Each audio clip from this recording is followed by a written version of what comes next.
We are reading from Love Came Down at Christmas, Daily Readings for Advent by Sinclair, Ferguson.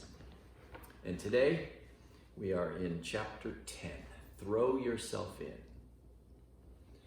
Love does not insist on its own way.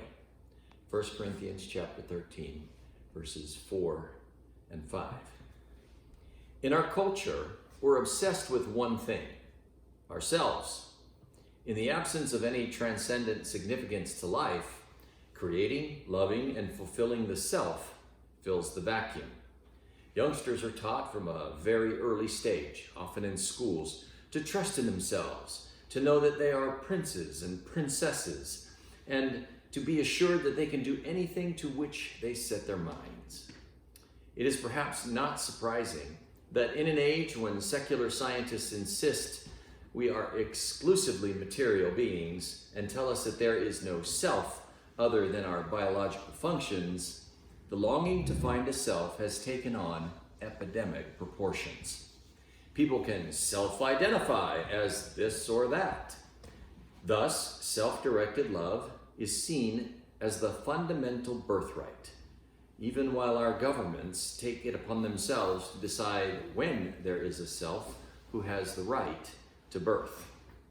The problem, as Augustine saw it so clearly, is that amour sui, self-directed love, leads to personal and societal disaster whenever it is severed from amour dei, God-directed love.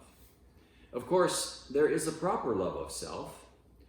Jesus said we should love our neighbors as ourselves, so the implication is that we will love the latter too. But why is that not the same as self-love? Because it isn't self-directed love. Instead, it is rooted in realizing that since we are made as the image of God, we should treat his image with respect and care, and we should do the same to others who likewise are the image of God. The secular humanist, who denies that humans were created as the image of God, thus makes man out to be far less than he is seen to be in Christian teaching. In fact, Christians are the higher humanists. Secularists, by comparison, are dehumanist and reduce the dignity of man. Yet, despite it all, men and women remain the image of God. And inevitably, they thirst for significance, even although they cannot explain why. So long as that is the case, Augustine's most famous words remain true. God has made us for himself. We are his image. And our hearts are therefore restless until they find their rest in him. But left to ourselves, all we have is ourselves. Indeed, as some secularists have had the courage to say, in this worldview, there simply is no meaning to life. There are no answers to what have always been thought to be the ultimate questions. Why is there something and not nothing? Who am I? What is the purpose of life? What is my destiny? If we have to invent our own answers to these questions, it's hardly surprising that amour sui is promoted so vigorously. Yet the questions cannot be suppressed even when we repress them. Is there no answer to them?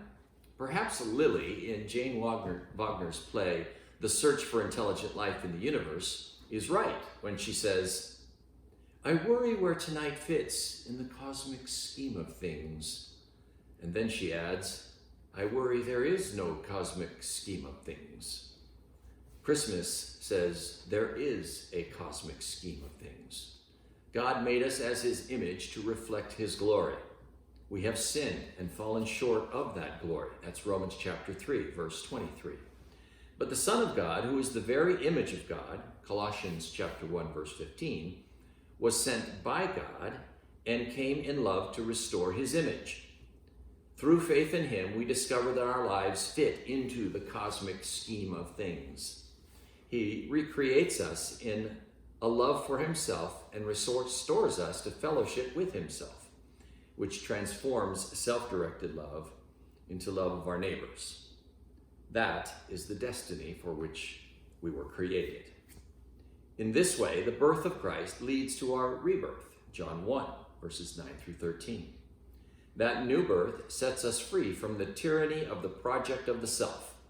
In Christ, we enter a new creation where life begins to make ultimate sense. 2 Corinthians chapter 5, verse 17. And since we have found our true identity in Christ, we are no longer left to our own devices to try to discover who we really are. Here is a neat little summary of what happened at the first Christmas from the early fathers of the Christian church. Christ became what he was not in order that we might become what we were not. In order to fill us, the Son of God emptied himself. And in order to give us life, the Son of God became obedient to death, even death on a cross. Philippians chapter 2, verses 5 through 11. And when we trust him, we too die to self and begin to live for him and for others. For he died that those who live might no longer live for themselves, but for him who for their sake died and was raised. This, says Paul, takes place when the love of Christ controls us. 2 Corinthians chapter 5, verses 14 and 15.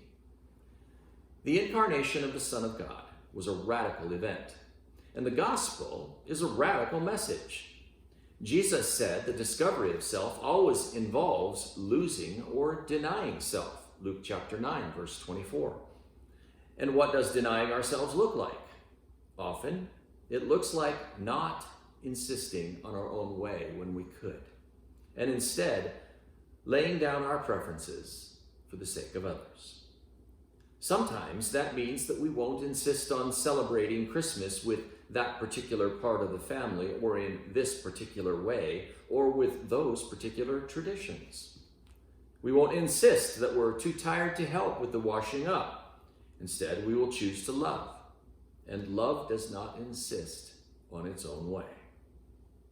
In George MacDonald's fantasy tale, The Golden Key, one of the characters, Tangle, meets the old man of the earth, who gives her further directions in her life quest. Then the old man of the earth stooped over the floor of the cave, raised a huge stone from it, and left it leaning.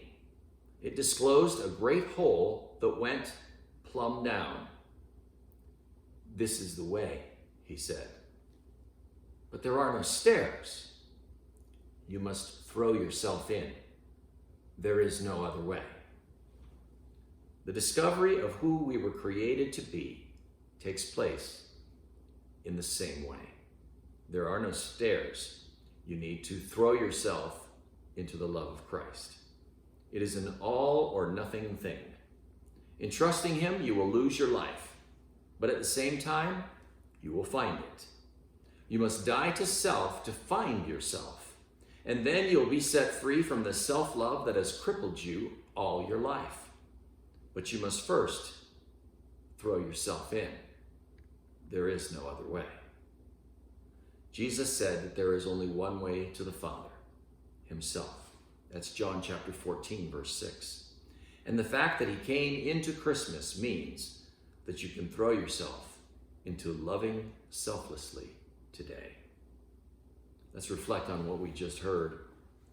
You need to throw yourself into the love of Christ.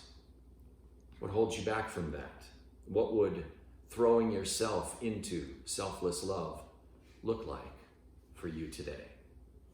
And finally, we'll close with a prayer which was written by George Matheson, who lived between 1842 and 1906. O love that wilt not let me go, I rest my weary soul in thee. I give thee back the life I owe, that in thine ocean depths its flow may richer, fuller be.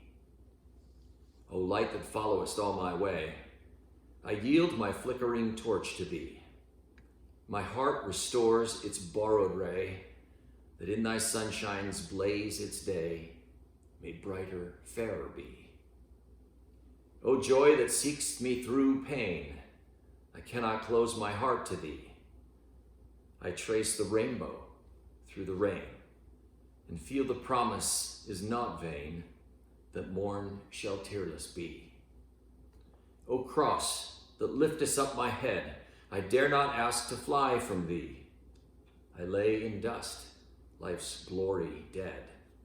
And from the ground there blossoms red, life that shall endless be. Merry Christmas.